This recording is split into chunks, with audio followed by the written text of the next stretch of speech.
Endless ಎಂಟರ್ಟೈನ್ಮೆಂಟ್ಗೆ ಸ್ವಾಗತ. ಕಂತಿನಲ್ಲಿ ಕಥೆಗಳು ಬೈ TNR. ಇಂದಿನ ಕಥೆ ಶಂಭು ಶಂಕರ. ಮಧ್ಯ ವಯಸ್ಸು ದಾಟಿದ ಬ್ರಹ್ಮಚಾರಿ ಮಹೇಶ್ ಅವರು ರೂ. 300 ಕೋಟಿಗೂ ಅಧಿಕ ಮೌಲ್ಯದ ಆಸ್ತಿಯ ಒಡೆಯ.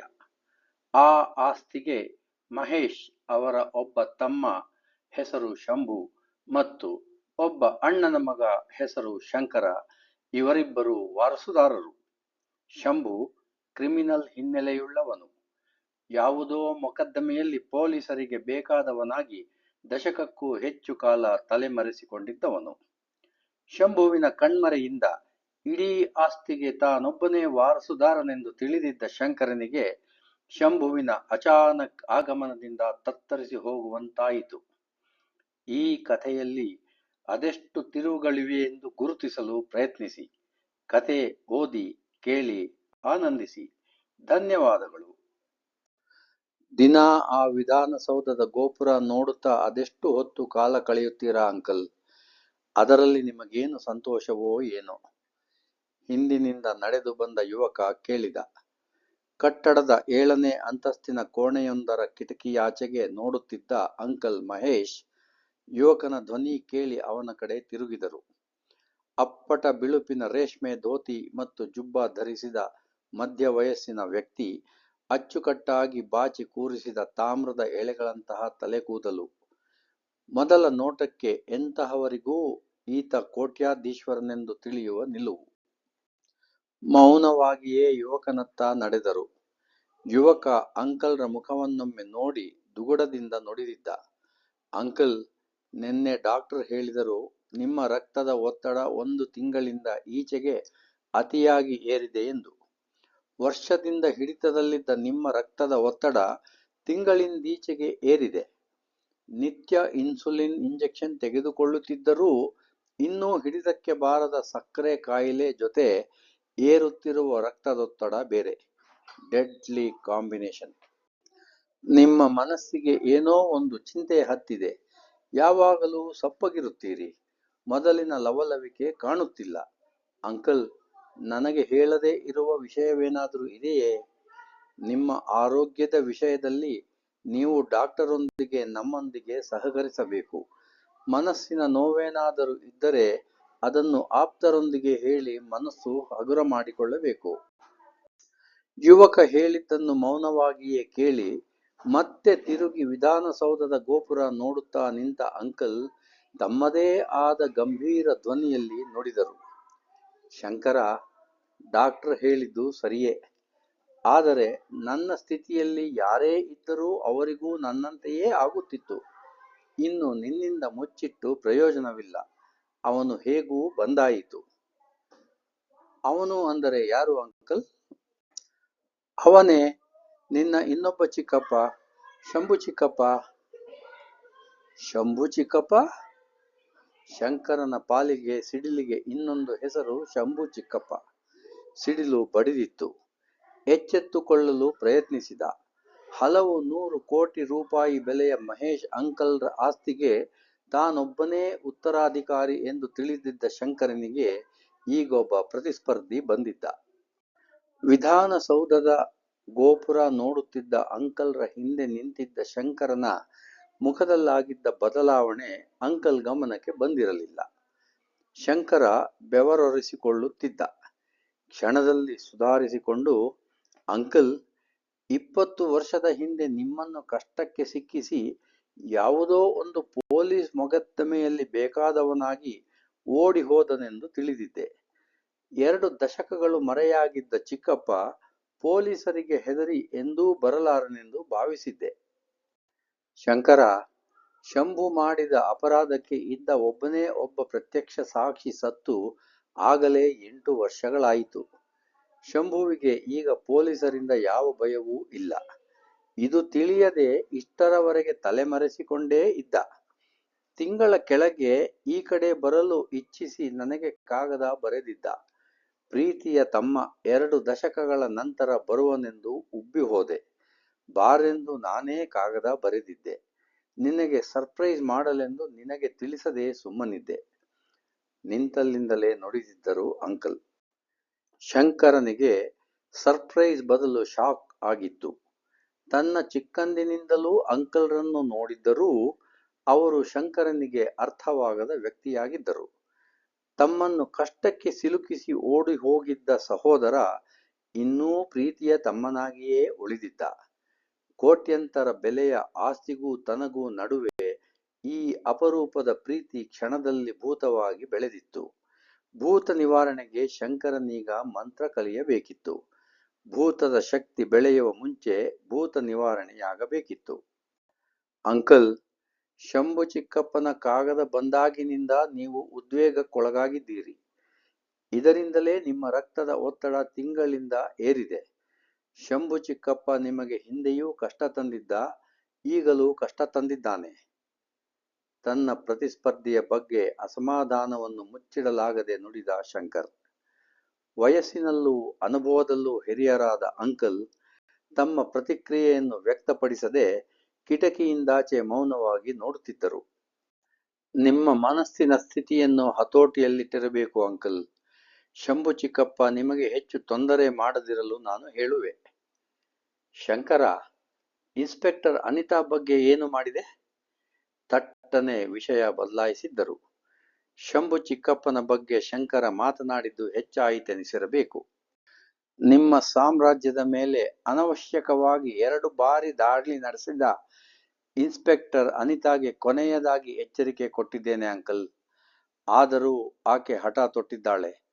ನಮ್ಮಲ್ಲಿ ದೊಡ್ಡ ಪ್ರಮಾಣದ ಅವ್ಯವಹಾರ ಯಾವುದೂ ಇಲ್ಲದ್ದರಿಂದ ನಾವೇನು ಹೆದರಬೇಕಾಗಿಲ್ಲ. ಆಕೆ ಇನ್ನೊಮ್ಮೆ ದಾಳಿ ನಡೆಸಿದರೆ ನಾನೂ ಒಂದು ಕೈ ನೋಡೇ ಬಿಡುತ್ತೇನೆ. ಅಂಕಲ್ ಮೆಲ್ಲನೆ ಬಂದು ಮಂಚದ ಮೇಲೆ ಕುಳಿತು ದಿಂಬಿಗೊರಗುತ್ತಾ, ಶಂಕರ, ಅವ್ಯವಹಾರ ದೊಡ್ಡದಾದರೂ ಸಣ್ಣದಾದರೂ ಒಂದೇ. ಆಕೆಯ ಬಗ್ಗೆ ನೀನು ಎಚ್ಚರಿಕೆಯಿಂದಿರು. ಆಕೆ ನಾಗಿಣಿ ಎಂಬ ಹೆಸರು ಪಡೆದು ಬಂದಿದ್ದಾಳೆ ಎಂದು ಹೇಳುತ್ತಾ ಕಣ್ಣು ಮುಚ್ಚಿದರು. ಆ ನಾಗಿಣಿಗೆ ನಾನು ಗರುಡನಾಗುತ್ತೇನೆ ಅಂಕಲ್, ನೀವೇನು ಚಿಂತಿಸಬೇಡಿ. ಅಂಕಲ್ ಕಣ್ಣು ಮುಚ್ಚಿದ್ದು ನೋಡಿ ತಾನು ಅಲ್ಲಿಂದ ಕಾಲ್ತೆಗೆದ. ಹೋಗುವ ಮುನ್ನ ಅವರ ಆರೋಗ್ಯದ ಬಗ್ಗೆ ಇನ್ನೊಮ್ಮೆ ಎಚ್ಚರಿಸುವುದನ್ನು ಮರೆಯಲಿಲ್ಲ. ಈ ಕಡೆ ಹೋಟೆಲಿನ ವ್ಯವಹಾರ ನಡೆದಿದೆ. ಕೌಂಟರಿನಲ್ಲಿ ಶಂಕರನೇ ಎಲ್ಲವನ್ನೂ ನೋಡಿಕೊಳ್ಳುತ್ತಿದ್ದಾನೆ. ಹೋಟೆಲ್ ಗ್ರೇಟ್ ಡ್ರೀಮ್ ಲ್ಯಾಂಡ್ ಗಾಂಧಿನಗರದ ಜನನಿಬಿಡ ಪ್ರದೇಶದಲ್ಲಿ 6 ಎಕರೆ ವಿಸ್ತಾರದಲ್ಲಿ ಅತಿ ಭವ್ಯವಾಗಿ ಬೆಳೆದು ನಿಂತ 7 ಅಂತಸ್ತಿನ ಅದ್ದೂರಿ ಹೋಟೆಲ್.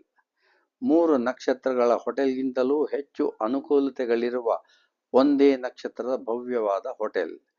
175 ಕೋಣೆಗಳಿರುವ ಈ ವಸತಿ ಗೃಹ ಕಟ್ಟಿರುವ ಸ್ಥಳದ ಪ್ರಾಮುಖ್ಯತೆಯಿಂದಾಗಿ ಎಂದಿಗೂ ಕೋಣೆಗಳು ಖಾಲಿಯಿರದೆ ಅದ್ದೂರಿ ವ್ಯಾಪಾರದ ಏಕೈಕ ಹೋಟೆಲ್. ಇದೊಂದು ಮಹೇಶ್ ಅಂಕಲ್ ಸೃಷ್ಟಿಸಿದ ಬೆಲೆ ಕಟ್ಟಲಾಗದ ಸಾಮ್ರಾಜ್ಯ. ತುತ್ತ ತುದಿಯ ಅಂತಸ್ತಿನ ಕೊನೆಯ ಕೋಣೆಯನ್ನು ಬ್ರಹ್ಮಚಾರಿ ಮಹೇಶ್ ಅಂಕಲ್ ತಮ್ಮ ಸ್ವಂತ ಮನೆಯಾಗಿ ಪರಿವರ್ತಿಸಿಕೊಂಡು ಅಲ್ಲಿಯೇ ವಾಸಿಸುತ್ತಿದ್ದರು. ಹೋಟೆಲಿನ ಎಲ್ಲ ಅಂತಸ್ತುಗಳ ಎಲ್ಲ ಕೋಣೆಗಳೂ ಆಗಿಂದಾಗ್ಗೆ ಕಾಲಕ್ಕೆ ತಕ್ಕ ಆಧುನಿಕತೆಗೆ ಬದಲಾಯಿಸಿದ್ದರೂ ಮಹೇಶ್ ರವರ ಕೋಣೆ ಮಾತ್ರ ಮೂಲದಲ್ಲಿ ಕಟ್ಟಿಸಿದ ಮಾದರಿಯ ಹಾಗೆ ಉಳಿಸಿಕೊಂಡಿದ್ದರು.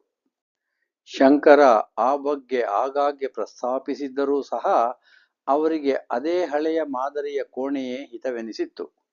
ಆ ಕೋಣೆಯ ಬಗ್ಗೆ ಅವರಿಗೆ ಏನೋ ಒಂದು ತರಹ ಭಾವನಾತ್ಮಕ ಸಂಬಂಧ. ಆದರೂ ಆ ಕೋಣೆಯಲ್ಲಿ ಯಾವುದೇ ಕೊರತೆ ಇಲ್ಲದಂತೆ, ಯಾವುದೇ ಅನಾನುಕೂಲವಿಲ್ಲದಂತೆ ವ್ಯವಸ್ಥೆ ಮಾಡಿಕೊಂಡಿದ್ದರು. ಹೋಟೆಲಿನ ಕೆಳಗಿನ ಅಂತಸ್ತಿನಲ್ಲಿ ಪೂರ್ತ ವಿವಿಧ ವಸ್ತುಗಳನ್ನು ಮಾರುವ ಮಳಿಗೆಗಳು, ಒಂದು ಪುಸ್ತಕ ಭಂಡಾರ, ವಿವಿಧ ಕಲಾತ್ಮಕ ವಸ್ತುಗಳ ಮಾರಾಟ ವಿಭಾಗ, ಆಭರಣಗಳ ಮಾರಾಟ ವಿಭಾಗ, ಬಾರ್, ಪಬ್, ಹೆಲ್ತ್ ಕ್ಲಬ್ ಇವೆಲ್ಲ ಸೌಕರ್ಯಗಳ ಆಗರ. ಮುಂಭಾಗದ ಸ್ವಾಗತ ಕಚೇರಿಯ ಕೌಂಟರಿನ ಒಳಬದಿಯಲ್ಲಿ ದೂರವಾಣಿಯಲ್ಲಿ ಮಾತನಾಡುತ್ತಾ ನಿಂತಿದ್ದ ಶಂಕರ. 3 ಪೀಸಿನ ಸೂಟುದಾರಿ ಯುವಕ, ನಕ್ಷತ್ರದ ಹೋಟೆಲೊಂದರ ಮೇಲ್ವಿಚಾರಕನೆಂದು ಸುಲಭದಲ್ಲಿ ಗುರುತಿಸುವಂತಿದ್ದ. ಮಹೇಶ್ ಅಂಕಲ್ ತಮ್ಮ ಸಾಮ್ರಾಜ್ಯದ ಸಂಪೂರ್ಣ ಹೊಣೆ ಈ ಯುವಕನ ಮೇಲೆ ಬಿಟ್ಟು ತಾವು ತಮ್ಮ ಸಂಪಾದನೆ ಹಣವನ್ನು ನಿತ್ಯ ತೂಕ ಹಾಕಿ ನೋಡುತ್ತಾ ಕಾಲ ಕಳೆಯುತ್ತಿದ್ದ ಸುಖಜೀವಿ. ಸಾಮಾನ್ಯ ಜನಗಳು ವಸತಿ ಸೌಕರ್ಯ ಪಡೆಯಲು ಸಾಧ್ಯವಿಲ್ಲದ ಇಂತಹ ಹೋಟೆಲ್ ಮೇಲೆ 2 ಬಾರಿ ದಾಳಿ ನಡೆಸಿದ ಇನ್ಸ್ಪೆಕ್ಟರ್ ಅನಿತಾಳ ಎದೆಗುಂಡಿಗೆ ಎಷ್ಟು ಗಟ್ಟಿಯಿರಬೇಕೆಂದು ಅರ್ಥ ಮಾಡಿಕೊಳ್ಳಲಾಗದ ಯುವಕ ಶಂಕರ್ ದೂರವಾಣಿ ಕರೆಯನ್ನು ಮುಂದುವರಿಸುತ್ತಲೇ ಹೊರಗಿನ ಪೋರ್ಟಿಕೋ ಕಡೆ ದೃಷ್ಟಿ ಹರಿಸಿದ್ದ. ಸಾಮಾನ್ಯವಾಗಿ ಉತ್ತಮ ಮಾದರಿಯ ಕಾರುಗಳು ಬಂದು ನಿಲ್ಲುವ ಪೋರ್ಟಿಕೋದಲ್ಲಿ ಪೊಲೀಸ್ ಜೀಪೊಂದು ಬಂದು ನಿಂತಾಗ ಶಂಕರ್ ಸೆಟೆದು ನಿಂತು ತನ್ನ ದೂರವಾಣಿ ಕರೆಯನ್ನು ಆತುರಾತುರವಾಗಿ ಮುಗಿಸಿ ಜೀಪಿನಿಂದಿಳಿಯುವ ವ್ಯಕ್ತಿಯನ್ನೇ ನಿರೀಕ್ಷಿಸಿದ. ಇನ್ಸ್ಪೆಕ್ಟರ್ ಅನಿತಾ. ಇವಳಿಗೆ ಇಲ್ಲಿ ಮತ್ತೇನು ಕೆಲಸ? ಏಕೋ ನಮಗೆ ಶನಿ ಹಿಡಿದಂತೆ ಹಿಡಿದಿದ್ದಾಳೆ. ಇಂದು ಇವಳು ಏನು ರಂಪ ಮಾಡುವಳೋ ಎಂದು ತನಗೆ ತಾನೇ ಗೊಣಗುತ್ತಾ ಅವಳು ಬರುವುದನ್ನೇ ನೋಡುತ್ತಾ ನಿಂತ. ಅವನ ಮನಸ್ಸಿನ ಅಳುಕು ಮುಖದಲ್ಲಿ ಸ್ಪಷ್ಟವಾಗಿ ಮೂಡಿತ್ತು. ಜೀಪಿನಿಂದಿಳಿದ ಖಾಕಿ ವೇಷಧಾರಿ ಇನ್ಸ್ಪೆಕ್ಟರ್ ಅನಿತಾ ಕೈಯಲ್ಲೊಂದು ದೊಣ್ಣೆ ಹಿಡಿದು ಮೆಲ್ಲನೆ ಮೈ ಕುಲುಕುತ್ತಾ ಶಂಕರನತ್ತ ನಡೆಯುತ್ತಾಳೆ. ಕೆಟ್ಟ ಖಾಕಿ ವೇಷದಲ್ಲೂ ಈಕೆ ಎಷ್ಟು ಮುದ್ದಾಗಿ ಕಾಣುವಳೆಂದು ಶಂಕರ ಒಂದು ಕ್ಷಣ ಯೋಚಿಸುತ್ತಾನೆ. ಇದೇ ಹುಡುಗಿ ತನ್ನ ಹೋಟೆಲಿನಲ್ಲಿ ವ್ಯವಸ್ಥಾಪಕಿಯಾಗಿ ಕಾರ್ಯನಿರ್ವಹಿಸಿದರೆ ಎಷ್ಟೊಂದು ಸೊಗಸಿತ್ತೆಂದು ಕನಸು ಕಾಣುತ್ತಾನೆ. ಹಲೋ ಮಿಸ್ಟರ್ ಶಂಕರ್ ಎಂದು ಅನಿತಾ ನುಡಿದಾಗ ಕನಸಿನ ಲೋಕದಿಂದ ಎಚ್ಚೆತ್ತುಕೊಂಡ ಶಂಕರ ವ್ಯವಹಾರಕ್ಕೆ ಸಿದ್ಧನಾಗುತ್ತಾನೆ. ಹೋಟೆಲ್ ಮೇಲೆ 2 ಬಾರಿ ದಾಳಿ ನಡೆಸಿ ಮರ್ಯಾದೆ ಕಳೆದಿದ್ದ ಇನ್ಸ್ಪೆಕ್ಟರ್ನ ಮೇಲಿನ ಸಿಟ್ಟು ಇನ್ನೂ ಹಸಿಯಾಗೇ ಇರುತ್ತದೆ. ಅದೇ ಸಿಟ್ಟಿನಿಂದಲೇ ನುಡಿಯುತ್ತಾನೆ. ಇನ್ಸ್ಪೆಕ್ಟರ್ ಅನಿತಾ, ಈಗಾಗಲೇ ನಮ್ಮ ಹೋಟೆಲ್ ಮೇಲೆ 2 ಬಾರಿ ದಾಳಿ ನಡೆಸಿ ಬರಿಗೈಯಲ್ಲಿ ಹೋಗಿದ್ದೀರಿ. ಮತ್ತೆ ಬಂದಿರೇಕೆ? ಮಿಸ್ಟರ್ ಶಂಕರ್, 2 ದಿನಗಳಿಂದೀಚೆಗೆ ನಿಮ್ಮಲ್ಲಿ ಬಂದು ತಂಗಿರುವವರ ಪಟ್ಟಿ ಬೇಕಾಗಿದೆ. ನಮಗೆ ಬೇಕಾದ ವ್ಯಕ್ತಿಯೊಬ್ಬನ ತಪಾಸಣೆಯಲ್ಲಿದ್ದೇವೆ. ನಿಮ್ಮಲ್ಲಿ ಕೋಣೆ ನೋಂದಾಯಿಸುವ ರಿಜಿಸ್ಟರ್ ಕೊಡಿ. ಇನ್ಸ್ಪೆಕ್ಟರ್, ನಮ್ಮದು ಪೊಲೀಸರಿಗೆ ಬೇಕಾದ ವ್ಯಕ್ತಿಗಳಿಗೆ ಆಶ್ರಯ ಕೊಡುವಂತಹ ಚಿಲ್ಲರೆ ಹೋಟೆಲ್ ಅಲ್ಲ. ಇದೊಂದು ನಕ್ಷತ್ರದ ಹೋಟೆಲ್. ಇಲ್ಲಿಗೆ ಬರುವ ವ್ಯಕ್ತಿಗಳು ದೊಡ್ಡ ಅಧಿಕಾರಿಗಳು ಮತ್ತು ಶ್ರೀಮಂತರು. ಸುಮ್ಮನೆ ನಮಗೆ ತೊಂದರೆ ಕೊಟ್ಟು ನೀವು ತೊಂದರೆಗೆ ಸಿಕ್ಕಿಕೊಳ್ಳಬೇಡಿ. ಪೊಲೀಸರಿಗೆ ಎದುರು ಬಿದ್ದು ಖಡಾಖಂಡಿತವಾಗಿ ಮಾತನಾಡಿ ಬಿಡುವ ತೀರ್ಮಾನಕ್ಕೆ ಬಂದಂತಿದ್ದ ಶಂಕರ. ಮಿಸ್ಟರ್ ಶಂಕರ್, ನಾನು ರಿಜಿಸ್ಟರ್ ಕೇಳಿದೆ ಅಷ್ಟೇ. ಮಿತಭಾಷಿ ಅನಿತಾ ಶಂಕರನ ಮಾತಿಗೆ ಗಮನ ಕೊಡದೆ ಅಧಿಕಾರವಾಣಿಯಿಂದ ನುಡಿದಿದ್ದಳು. ನೀವಾಗೆ ಕೊಟ್ಟು ಸಹಕರಿಸಿದರೆ ಒಳ್ಳೆಯದು. ಅಧಿಕಾರವಿದೆಯೆಂದು ನೀವು ಹೀಗಾಡುತ್ತಿದ್ದೀರಾ ಇನ್ಸ್ಪೆಕ್ಟರ್? ನಮ್ಮ ಮಹೇಶ್ ಅಂಕಲ್ ಅಂಗೈ ಮೇಲೆ ವಿಧಾನಸೌಧದ ಗೋಪುರ ಕುಣಿಯುತ್ತದೆ ಎಂಬುದು ಮರೆಯಬೇಡಿ. ಇದೊಂದು ಬಾರಿ ಕೊಡುತ್ತೇನೆ. ನೀವು ಮತ್ತೆ ಬಂದರೆ ನಾವು ವಿಧಾನಸೌಧದ ಗೋಪುರದಿಂದಲೇ ನಿಮ್ಮನ್ನು ಮಾತನಾಡಿಸುತ್ತೇವೆ, ತಿಳಿದಿರಲಿ. ಶಂಕರನ ತಾಳ್ಮೆ ಮೀರಿತ್ತು. ಪರಿಣಾಮದ ಅರಿವಿಲ್ಲದೆ ಪೊಲೀಸ್ ಅಧಿಕಾರಿಣಿಯನ್ನು ಹೆದರಿಸಲು ಪ್ರಯತ್ನಿಸಿದ್ದ. ಹಾಗೆಯೇ ವಿಧಿಯಿಲ್ಲದೆ ತನ್ನ ಮುಂದಿದ್ದ ರಿಜಿಸ್ಟರ್ ಅಧಿಕಾರಿಣಿಯ ಮುಂದಿಟ್ಟಿದ್ದ. ಅಧಿಕಾರಿಣಿ ಏನು ಅಂಜುವ ವ್ಯಕ್ತಿಯಂತೆ ಕಾಣಲಿಲ್ಲ. ಆಕೆ ರಿಜಿಸ್ಟರ್ ಅನ್ನು ಬಿಡಿಸುತ್ತಾ ಶಾಂತವಾಗಿಯೇ, ಮಿಸ್ಟರ್ ಶಂಕರ್, ವಿಧಾನಸೌಧದ ಗೋಪುರ ನಿಮ್ಮ ಅಂಕಲ್ರ ಅಂಗೈ ಮೇಲೆ ಕುಣಿಯುತ್ತಲೇ ಇರಲಿ. ನಾನು ಮಾತ್ರ ಅವ್ಯವಹಾರಗಳಿರುವ ಎಲ್ಲರನ್ನೂ ನನ್ನ ಅಂಗೈ ಮೇಲೆ ಕುಣಿಸುತ್ತಲೇ ಇರುತ್ತೇನೆ ಎಂದು ಪ್ರತಿನುಡಿಯುತ್ತಾಳೆ. ಶಂಕರನ ಹೊಟ್ಟೆಯ ಸಿಟ್ಟು ರೆಟ್ಟೆಗೆ ಬಾರದೆ ಸುಮ್ಮನೆ ನೋಡುತ್ತಾನೆ. ಈಕೆ ನನ್ನ ಬೆನ್ನು ಹತ್ತಿದ್ದಾಳೆ. ನಾನು ಯಾವುದೇ ಒಂದು ತಪ್ಪು ಮಾಡಿದರೂ ಸರಿ, ಈ ಹೆಣ್ಣು ಹುಲಿ ನನ್ನನ್ನೇ ನುಂಗುವುದು ಖಂಡಿತ ಎಂದು ಮನವರಿಕೆ ಮಾಡಿಕೊಂಡಿದ್ದಾನೆ.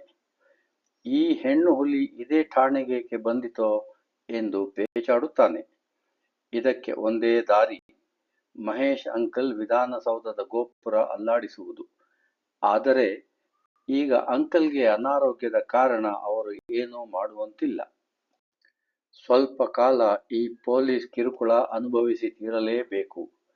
ಆದರೆ ಇದು ಎಲ್ಲಿಯವರೆಗೆ? ಶಂಕರ ಹತಾಶನಾಗಿದ್ದ.